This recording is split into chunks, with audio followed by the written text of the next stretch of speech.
స్తోత్రం స్తోత్రం తండ్రి, పరిశుద్ధమైన నువ్వు గొప్ప రక్షకుడు తండ్రి, గొప్ప కోపరు తండ్రి. సమస్త మానవులను, బంధుమిత్రులను ఈ రోజు వరకు, ఈ సమయం వరకు, ఈ క్షణం వరకు నీ రెక్కల చోటున భద్రపరిచి కాపాడావు, రక్షించావు. నీ సిలువ చాటున నన్ను మరుగుపరిచి కొన్ని మాటలు, నీ ఆలోచన, నీ క్రియలు జరిగిస్తావని నమ్ముచున్నాము. దినదినము మా ఆయుష్కాలం పొడిగించావు. నిన్నటి దినం బ్రతికిన మానవుడు ఈరోజు బ్రతికిలేడు. మేము ప్రశ్నలాగా మిగిలి ఉన్నాము. నువ్వు ఒక్కడవే తండ్రి జవాబుదారి. యావత్ ప్రపంచ మానవాళి పాపముల కొరకు, శాపముల కొరకు కల్వరి శిలువలో రక్తం కార్చి చనిపోయి సమాధి చేయబడి మూడవ దినంన తిరిగి లేచిన దేవుడవని 900 కోట్ల మంది విశ్వసించే విధంగా నువ్వు సాయం చేస్తావని నమ్ముచున్నాము. ఆమేన్. హల్లెలూయా. స్తోత్రం. యోహాను సువార్త 1వ అధ్యాయము 9వ వచనం నుండి చదువుకున్నాం. యోహాను సువార్త 1వ అధ్యాయం 9వ వచనం. అది లోకంలోనికి వచ్చుచు ప్రతి మనిషిని వెలిగించుచున్నది. నిజమైన వెలుగు ఉండెను. నిజమైన వెలుగు ఏదది? యేసుక్రీస్తు ప్రభు దగ్గరనే వెలుగు మాటలు. నిజమైన వెలుగు ఉండెను, అది లోకంలోనికి వచ్చుచు ప్రతి మనిషిని వెలిగించుచున్నది. ఆయన లోకములో ఉండెను, లోకము ఆయనను మూలముగా కలిగెను. లోకము ఆయన మూలముగా కలిగెను, కానీ లోకము ఆయనను తెలుసుకొనలేదు. ఇప్పుడు ఈ లోకంలో ఉన్న ప్రజలు తెలుసుకున్నారా? తెలుసుకోలే. ఎందుకు తెలుసుకుంటలేరు ఆయన వెలుగు మాటలను? మాకు వద్దు ఆయన వెలుగు మాటలు, ఆయన మాకు అసలే వద్దు అని ఈ లోకంలో ఉన్న ప్రజలు ఇప్పుడు క్రైస్తవులను కొడుతాండ్రు, తిడుతాండ్రు, చంపుతాండ్రు. ఎవరు? అన్యులు. ఎందుకు ఈ మతోన్మాదాలు ఈ విధంగా చేస్తున్నారు? హిందువులు అందరూ కాదు, అలా మతోన్మాదులుగా కొంతమంది తయారయ్యారు. కరుణాకర్ సుగుణ, లలిత్ కుమారు, ఇంకా ఎవరు, అమరా ప్రసాద్, లడ్డు ప్రవీణ్, వాడు ఇంకా కొంతమంది మతోన్మాదులుగా ఏర్పడి వాళ్ళు వీడియోల మీద వీడియోలు చేస్తూ వాళ్ళు ఏం చేస్తాండ్రు? ఇప్పుడు క్రైస్తవులను హింసిస్తాండ్రు. ఇప్పుడు యేసుప్రభువును కూడా హింసించే వాళ్ళు ఉన్నారు. అప్పుడు నాడు యేసుప్రభువును కూడా హింసించారు, యేసుప్రభువును దూషించారు, యేసుప్రభు మీద ఉమ్మివేశారు. అయితే లోకములో ఉండెను, లోకము ఆయన మూలముగా కలిగెను, కానీ లోకము ఆయనను తెలుసుకొనలేదు. ఆయన స్వకీయుల యొద్దకు వచ్చెను. ఆయన స్వకీయులు ఎవరు? ఇజ్రాయేల్ ప్రజలు, యూదులు. వాళ్ళ యొద్దకు వస్తే వాళ్ళు తెలుసుకోలేదు. వాళ్ళు ఎందుకు తెలుసుకోలేదంటే వాళ్ళకు గ్రహింపు అనేది లేదు. కళ్ళు మూయబడ్డాయి, ఆత్మీయ కళ్ళు మూయబడి భౌతిక నేత్రాలతోటి ఈయన యోసేపు కుమారుడు కాదా, వడ్లవాని కుమారుడు కాదా అని అన్నారు. ఆయన స్వకీయుల యొద్దకు వచ్చెను. ఆయన స్వకీయులు ఆయనను అంగీకరింపలేదు.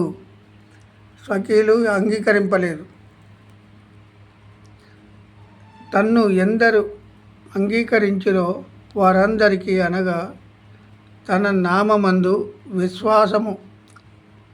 విశ్వాసముంచిన వారికి దేవుని పిల్లలగుటకు ఆయన అధికారము అనుగ్రహించెను.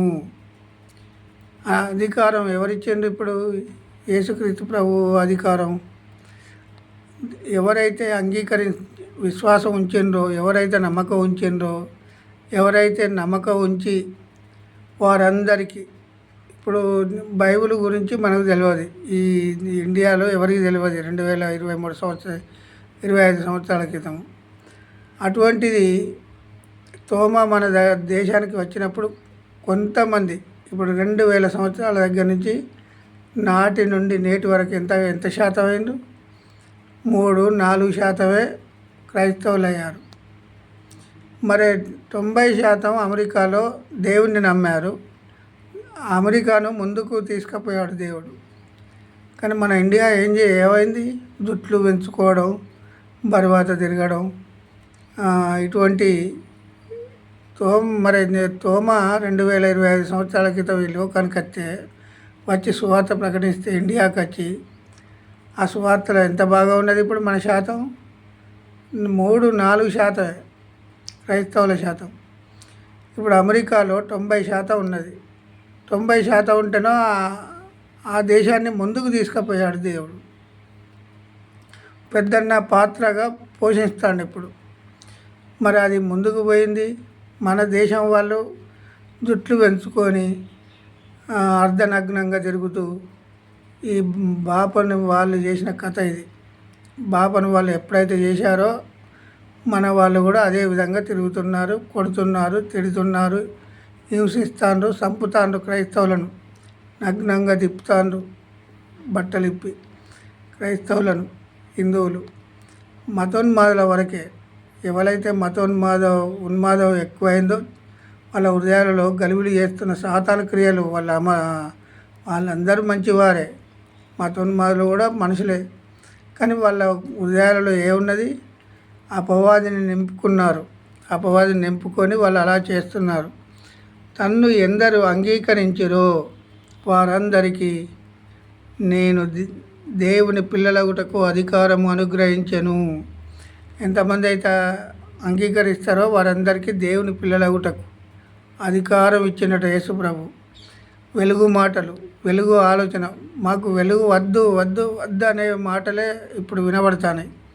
మాకు ఆయన అసలే వద్దు. నాడు కూడా వద్దన్నారు యూదులు, శాస్త్రులు, పరిచయులు. వాళ్ళు చీకట్లో ఉన్నారు. ఇప్పుడు వీళ్ళు కూడా చీకట్లో ఉండి ఎక్కడికి పోతారో వీళ్ళకు తెలియదు. చీకట్లో నడుచువాడు ఎక్కడ త్రొట్టిల్లి పడతాడో, ఎక్కడ బోర్ల బొక్కలు పడతాడో తెలియదు. మరి వెలుగు మాటలు చెప్తే వెలుగు మాటలు మాకు వద్దనే వాళ్ళు ఇప్పుడు ఈ లోకంలో అనేకులు ఉన్నారు. మరి ఆ దేవుని పిల్లలగుటకు అధికారం అనుగ్రహించెను అన్నాడు ఇక్కడ. అధికారం అనుగ్రహించెను.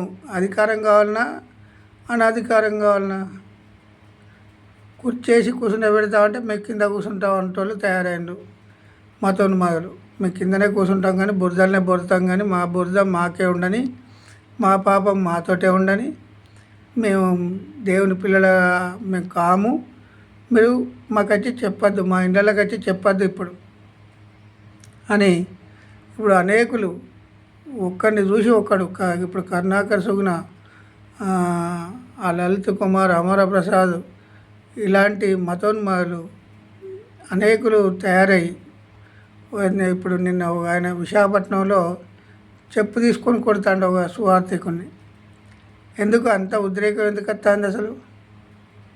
అర్థమవుతుంది ఎవరికైనా? దేవుని మాటలే కదా, దేవుని ఆలోచన కదా, దేవుని క్రియలే కదా. ఇప్పుడు తాగే వాళ్ళను తాగొద్దని చెప్పడం, తినే వాళ్ళను ఇటువంటి తప్పుడు మాటలు మాట్లాడొద్దని చెప్పడం, ఇది తప్ప?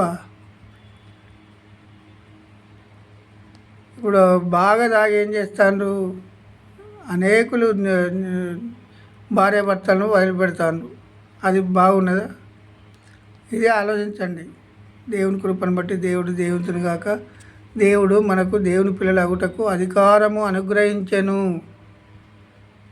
అధికారం అనుగ్రహించను. ప్రాణం ఎప్పుడు పోతుందో ఏ మానవునికి తెలియదు.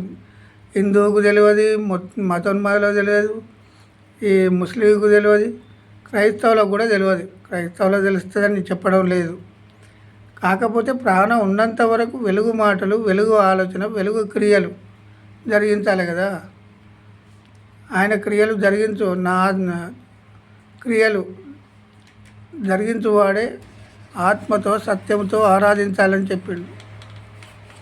కానీ మరి మనం ఆత్మతో సత్యంతో ఆరాధిస్తున్నామా? అది గ్రహించాలి. దేవుని కుమారులారా, కుమార్తెలారా, దేవుని మాటలు ఉంటే దేవుని ఆలోచన వస్తుంది, దేవుని క్రియలు వస్తాయి. మనుషుల క్రియలు ఉంటే మనుషుల ఆలోచన వస్తుంది. దేవునికి స్తోత్రం. దేవునికి మహిమ కలుగును గాక. ఆమె